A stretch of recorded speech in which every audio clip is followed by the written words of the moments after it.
نحمده ونستعينه ونستغفره ونعوذ بالله من شرور أنفسنا ومن سيئات أعمالنا من يهده الله فلا مضل له ومن يضلله فلا هادي له وأشهد أن لا إله إلا الله وحده لا شريك له وأشهد أن محمدا عبده ورسوله يا أيها الذين آمنوا اتقوا الله حق تقاته ولا تموتن إلا وأنتم مسلمون يا أيها الناس اتقوا ربكم الذي خلقكم من نفس واحدة وخلق منها زوجها وبث منهما رجالا كثيرا ونساء واتقوا الله الذي تساءلون به والأرحام إن الله كان عليكم رقيبا يا أيها الذين آمنوا اتقوا الله وقولوا قولا سديدا يصلح لكم أعمالكم ويغفر لكم ذنوبكم ومن يطع الله ورسوله فقد فاز فوزا عظيما. أما بعد فإن أصدق الحديث كتاب الله وأحسن الهدي هدي محمد صلى الله عليه وسلم وشر الأمور محدثاتها وكل محدثة بدعة وكل بدعة ضلالة وكل ضلالة في النار. ہر قسم کی تعریف، بزرگی، بڑائی اللہ وحدہ لا شریک کے لیے لائق اور زیبا ہے، جو اس ساری کائنات کا خالق، مالک، رازق اور ہماری ہر قسم کی عبادتوں کا تنہا مستحق ہے۔ لاکھوں درود و سلام ہوں اس دنیا میں بھیجے گئے فردن سارے ہی انبیاء کرام پر، خصوصیت کے ساتھ ہمارے اور آپ کے آخری نبی امام المرسلین رحمۃ للعالمین جناب محمد صلی اللہ علیہ وسلم پر۔ برادران اسلام، عزیز دوستوں، خواتین اسلام، اللہ تعالیٰ نے انسانوں کو پیدا کرنے کے بعد ان کو مختلف رشتوں میں جوڑ دیا ہے، اور ساتھ ہی اللہ نے حقوق بھی متعین کیے ہیں۔ اللہ نے فرمایا وَاعْبُدُوا اللَّهَ وَلَا تُشْرِكُوا بِهِ شَيْئًا، اللہ کی عبادت کرو، اللہ کی عبادت میں کسی کو شریک نہ ٹھہراؤ۔ وَبِالْوَالِدَيْنِ إِحْسَانًا، اور والدین کے ساتھ اچھا سلوک کرو، والدین کے ساتھ اچھا برتاؤ کرو۔ اسلام میں والدین کے ساتھ حسن سلوک کی بڑی تاکید آئی ہے۔ والدین کے ساتھ حسن سلوک جنت تک پہنچنے کا قریبی راستہ ہے۔ سیدہ عائشہ رضی اللہ تعالیٰ عنہ فرماتی ہیں، نبی کریم صلی اللہ علیہ وسلم نے فرمایا، میں جنت میں داخل ہوا تو قرآن مجید کی تلاوت کی آواز سنی، فرشتوں سے پوچھا کون ہے یہ؟ فرشتوں نے بتایا حارثہ بن نعمان ہے رضی اللہ عنہ۔ نبی کریم صلی اللہ علیہ وسلم نے فرمایا نیکی کا بدلہ اسی طرح ہے، نیکی کا بدلہ اسی طرح ہے۔ یہ اپنی ماں کا بہت زیادہ خدمت گزار تھا۔ عبداللہ بن مسعود رضی اللہ تعالیٰ عنہ فرماتے ہیں، میں نے نبی کریم صلی اللہ علیہ وسلم سے سوال کیا ای الاعمال اقرب الی الجنہ، اللہ کے رسول جنت سے سب سے زیادہ قریب کرنے والی نیکی کون سی ہے؟ اور یہی حدیث دوسرے الفاظ کے ساتھ بھی آئی ہے ای الاعمال احب الی اللہ، اللہ کو سب سے زیادہ محبوب اور پسندیدہ نیکی کون سی ہے؟ نبی کریم صلی اللہ علیہ وسلم نے فرمایا صلوات کو، نمازوں کو ان کے وقت پر ادا کرنا، اول وقت میں ادا کرنا۔ دوسرے نمبر پر نبی کریم صلی اللہ علیہ وسلم نے فرمایا والدین کے ساتھ حسن سلوک، والدین کے ساتھ اچھا برتاؤ کرنا یقیناً یہ نیکیوں میں افضل ترین نیکی ہے، جنت کے قریب کر دینے والی نیکی ہے۔ پھر تیسرے نمبر پر نبی کریم صلی اللہ علیہ وسلم نے جہاد کا ذکر کیا، اللہ کے راستے میں جہاد کرنا۔ والدین کے ساتھ حسن سلوک اللہ کے راستے میں جہاد کرنے سے زیادہ بڑی نیکی ہے۔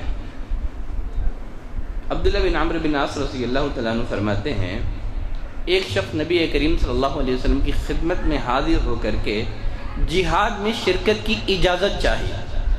نبی کریم صلی اللہ علیہ وسلم نے اس آدمی سے پوچھا احی والداک، کیا تیرے والدین زندہ ہیں؟ اس نے کہا ہاں اللہ کے رسول، میرے والدین زندہ ہیں۔ آپ نے فرمایا ففیہما جاہد، جاؤ ان میں جہاد کرو، یعنی والدین کے ساتھ حسن سلوک کرو، والدین کی خدمت کرو، یہی تمہارا جہاد ہے۔ جاہمہ ایک صحابی رسول ہیں، نبی کریم صلی اللہ علیہ وسلم کی خدمت میں حاضر ہو کر کے عرض کرنے لگے اللہ کے رسول میں جہاد میں جانا چاہتا ہوں، مشورہ لینے کے لیے آپ کی خدمت میں آیا ہوں۔ نبی کریم صلی اللہ علیہ وسلم نے پوچھا کیا تیری ماں زندہ ہے؟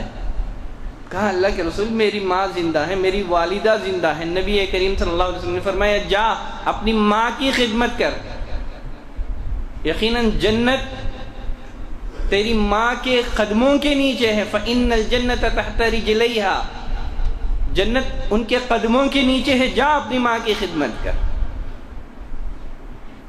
والدین کے ساتھ حسن سلوک یہ لمبی عمر پانے اور دولت مند بننے کا آسان نسخہ ہے۔ اگر آدمی دولت مند بننا چاہتا ہے، مالدار بننا چاہتا ہے، زیادہ جینا چاہتا ہے، لمبی عمر چاہتا ہے، اس کا آسان نسخہ یہ ہے کہ والدین کے ساتھ حسن سلوک کیا جائے۔ نبی کریم صلی اللہ علیہ وسلم نے فرمایا من سرہ، جس انسان کو یہ بات پسند ہو ان یمد لہ فی عمرہ، کہ اس کی عمر دراز کر دی جائے، اس کی عمر لمبی کر دی جائے اور اس کی روزی کشادہ کر دی جائے، اس کو چاہیے کہ والدین کے ساتھ حسن سلوک کرے۔ تو والدین کے ساتھ حسن سلوک یہ لمبی عمر پانے کا اور دولت مند بننے کا آسان نسخہ ہے۔ والدین کے ساتھ حسن سلوک یہ بہت سارے گناہوں کا کفارہ بھی ہے۔ عبداللہ بن عمر رضی اللہ تعالیٰ عنہ فرماتے ہیں ایک شخص نبی کریم صلی اللہ علیہ وسلم کی خدمت میں حاضر ہو کر کے عرض کرنے لگا اللہ کے رسول انی اذنبت ذنبا کبیرا، اللہ کے رسول میں نے بہت بڑا گناہ کیا، حل لی من توبۃ، کیا اللہ میری توبہ قبول کر سکتا ہے؟ نبی کریم صلی اللہ علیہ وسلم نے پوچھا کیا تیرے والدین ہیں؟ کہا اللہ کے رسول میرے والدین نہیں ہیں، دونوں وفات پا چکے ہیں۔ پوچھا کیا تیری خالہ زندہ ہے؟ کہا اللہ کے رسول میری خالہ بقید حیات ہے۔ نبی کریم صلی اللہ علیہ وسلم نے فرمایا جا خالہ کی خدمت کر، ان کے ساتھ حسن سلوک کر، اللہ تیرے گناہوں کو مٹا دے گا۔ اللہ اکبر۔ اگر انسان والدین کے ساتھ حسن سلوک کر لے، ان کی خدمت کر لے، تو اللہ تعالی بڑے بڑے گناہوں کو مٹا دیتا ہے۔ والدین کے ساتھ حسن سلوک دنیاوی مشکلات اور مصائب سے نجات پانے کا بہترین راستہ ہے۔ عبداللہ بن عمر رضی اللہ تعالیٰ عنہ کی مشہور معروف روایت آپ جانتے ہیں، نبی کریم صلی اللہ علیہ وسلم نے فرمایا 3 آدمی سفر میں تھے، راستے میں اچانک بارش شروع ہو گئی، طوفانی بارش، چنانچہ وہ تینوں لوگ غار میں داخل ہو گئے۔ اتنے میں ایک بہت بڑی چٹان، بھاری چٹان گر کر کے غار کے منہ پر آ گری۔ تینوں نے اس چٹان کو ہٹانے کی بہت کوشش کی لیکن ناکام رہے، اور تینوں نے آپس میں کہا اپنی ان نیکیوں کو یاد کرو، اپنے ان اعمال کو یاد کرو جو تم نے محض اللہ کی رضا اور اس کی خوشنودی کے لیے انجام دیے تھے، اور ان کے وسیلے سے دعا کرو شاید اللہ ہمیں اس مصیبت سے نجات دے دے۔ چنانچہ تینوں نے اپنی زندگی میں کیے ہوئے نیک اعمال کے وسیلے سے دعا کرنا شروع کر دیا۔ ان میں سے ایک نے دعا کرتے ہوئے کہا اے پروردگارہ تو جانتا ہے میرے والدین بھی تھے اور میرے چھوٹے چھوٹے بچے بھی تھے، میں بکریاں چرایا کرتا تھا، جب رات گھر لوٹتا دودھ دھوتا تھا، سب سے پہلے والدین کو پلاتا تھا، اس کے بعد میرے چھوٹے بچوں کو پلاتا تھا۔ ایک دفعہ گھر پہنچنے میں تاخیر ہو گئی، والدین سو چکے تھے، دودھ کا پیالہ ہاتھ میں لیے ہوئے ان کے سرانے کھڑا ہو گیا، اور میرے بچے میرے پیروں پر پڑے بھوک سے بلبلا رہے تھے۔ نہ میں نے اپنے بچوں کو دودھ پلایا، نہ میں نے اپنے والدین کو جگایا۔ جب میرے والدین بیدار ہوئے تو میں نے پہلے اپنے والدین کو دودھ پلایا اور پھر اس کے بعد میں نے اپنے بچوں کو دودھ پلایا۔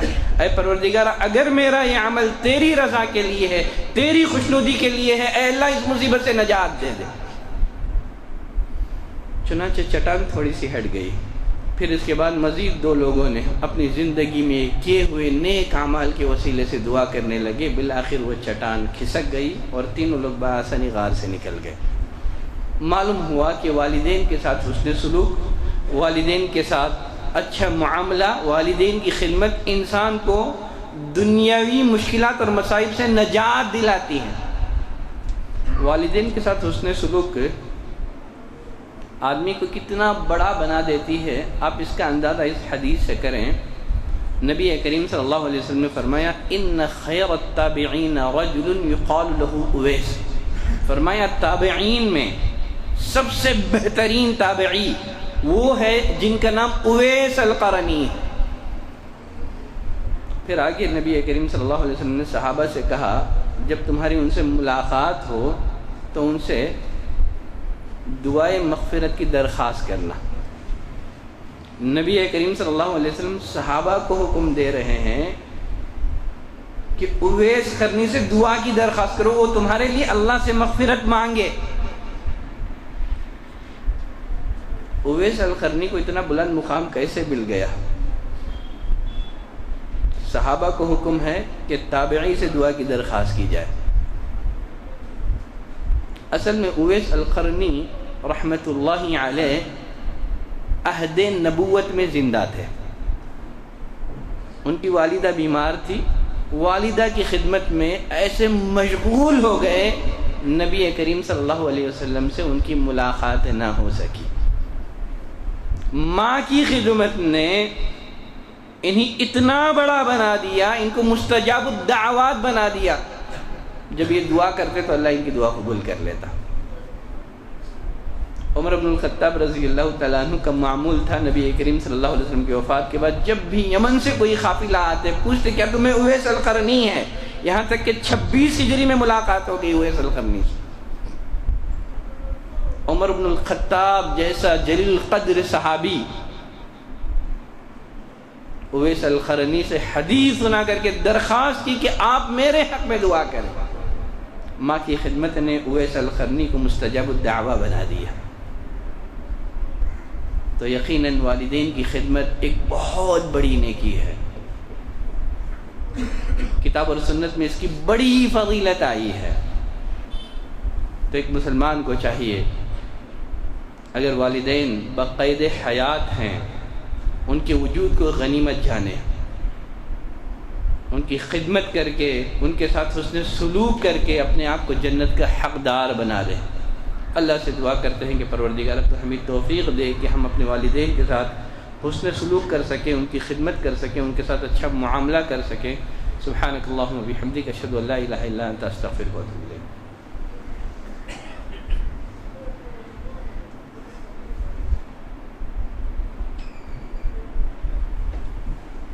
ان الحمد لله نحمده ونستعينه ونستغفره ونعوذ بالله من شرور انفسنا ومن سيئات اعمالنا من يهده الله فلا مضل له ومن يضلل فلا هادي له واشهد ان لا اله الا الله واشهد ان محمدا عبده ورسوله۔ برادران اسلام عزیز دوستوں، جس طرح والدین کے ساتھ حسن سلوک کرنا بہت بڑی نیکی ہے، اسی طرح والدین کی نافرمانی یہ کبیرہ گناہ ہے۔ نبی کریم صلی اللہ علیہ وسلم نے شرک کے بعد دوسرے نمبر پر گناہوں کی فہرست میں والدین کی نافرمانی کا تذکرہ کیا، اور ایک حدیث میں نبی کریم صلی اللہ علیہ وسلم نے فرمایا ثلاثۃ لا يقبل اللہ منہم صرفا ولا عدلا، 3 طرح کے لوگ ایسے ہیں جن کی نہ اللہ فرض عبادت قبول کرے گا نہ نفل عبادت قبول کرے گا، ان کی کوئی عبادت قبول نہیں کی جائے گی۔ پہلے نمبر پر نبی کریم صلی اللہ علیہ وسلم نے فرمایا الآق، والدین کا نافرمان۔ جو بندہ، جو بیٹا والدین کا نافرمان ہو، اللہ نہ اس کی فرض عبادت قبول کرتا ہے نہ نفل عبادت قبول کرتا ہے۔ اور اسی طرح نبی کریم صلی اللہ علیہ وسلم نے فرمایا اللہ کی رضامندی والدین کی رضامندی میں ہے، اللہ کی ناراضگی والدین کی ناراضگی میں ہے۔ جو بچہ والدین کو ناراض کرتا ہے اللہ اس سے ناراض ہو جاتا ہے۔ اور ایک حدیث میں نبی کریم صلی اللہ علیہ وسلم نے فرمایا 2 گناہ ایسے ہیں جن کی سزا اللہ آخرت سے قبل دنیا میں ہی دے دیتا ہے۔ مکمل سزا تو آخرت میں ملے گی، لیکن ان کی سزا دنیا میں بھی دے دی جاتی ہے۔ ان میں سے ایک گناہ ظلم اور زیادتی ہے، دوسرا والدین کی نافرمانی ہے۔ اس کی سزا اللہ آخرت سے قبل دنیا میں ہی دے دیتا ہے، اور آخرت میں اللہ اسے جنت سے محروم کر دیتا ہے۔ نبی کریم صلی اللہ علیہ وسلم نے فرمایا ثلاثۃ لا ينظر اللہ الیہم یوم القیامہ ولا یکلمہم ولا ينظر الیہم۔ روز قیامت 3 لوگوں سے اللہ کلام نہیں کرے گا، اللہ ان سے بات نہیں کرے گا، اللہ انہیں دیکھے گا تک نہیں۔ کون ہیں 3 لوگ؟ ان میں سے ایک نبی کریم صلی اللہ علیہ وسلم نے فرمایا والدین کا نافرمان۔ روز قیامت اللہ اس سے کلام نہیں کرے گا، اللہ اسے اہمیت ہی نہیں دے گا۔ اور ایک روایت میں نبی کریم صلی اللہ علیہ وسلم نے فرمایا ثلاثۃ لا يدخلون الجنہ، 3 طرح کے لوگ جنت میں نہیں جائیں گے۔ اس حدیث میں بھی نبی کریم صلی اللہ علیہ وسلم نے والدین کے نافرمان کا ذکر کیا۔ تو والدین کے ساتھ حسن سلوک جہاں بہت بڑی نیکی ہے، آدمی کو بہت بڑا بنا دیتی ہے، وہیں والدین کے ساتھ بدتمیزی سے پیش آنا، ان کے ساتھ برا سلوک کرنا شریعت کی نظر میں ایک بڑا جرم ہے، جس کی سزا اللہ آخرت سے قبل انسان کو دنیا میں ہی دے دیتا ہے۔ تو فرمایا وَاعْبُدُوا اللَّهَ وَلَا تُشْرِكُوا بِهِ شَيْئًا، اللہ کی عبادت کرو، اس کی عبادت میں کسی کو شریک نہ ٹھہراؤ۔ وَبِالْوَالِدَيْنِ إِحْسَانًا، اور والدین کے ساتھ حسن سلوک کرو، والدین کے ساتھ اچھا برتاؤ کرو۔ والدین کے کچھ حقوق ان کی زندگی میں ہم پر عائد ہوتے ہیں، والدین کے کچھ حقوق ایسے بھی ہیں جو ان کی وفات کے بعد ہم پر عائد ہوتے ہیں۔ والدین کے وفات کے بعد ہم پر عائد ہونے والے حقوق کیا کیا ہیں، انشاءاللہ آئندہ خطبہ جمعہ میں ان حقوق کی طرف بھی میں نشاندہی کر دوں گا۔ سبحانک اللہم و بحمدک، ان اللہ و ملائکتہ یصلون علی النبی یا ایہا الذین آمنوا صلوا علیہ وسلموا تسلیما۔ اللهم صل على محمد وعلى آل محمد كما صليت على إبراهيم وعلى آل إبراهيم إنك حميد مجيد، اللهم بارك على محمد وعلى آل محمد كما باركت على إبراهيم وعلى آل إبراهيم إنك حميد مجيد۔ عباد الله رحمني ورحمكم الله، إن الله يأمركم بالعدل والإحسان وإيتاء ذي القربى وينهى عن الفحشاء والمنكر والبغي يعظكم لعلكم تذكرون، واذكروا الله يذكركم وادعوه يستجب لكم، ولذكر الله تعالى وأولى وعز وجل وتم وهم وأكبر۔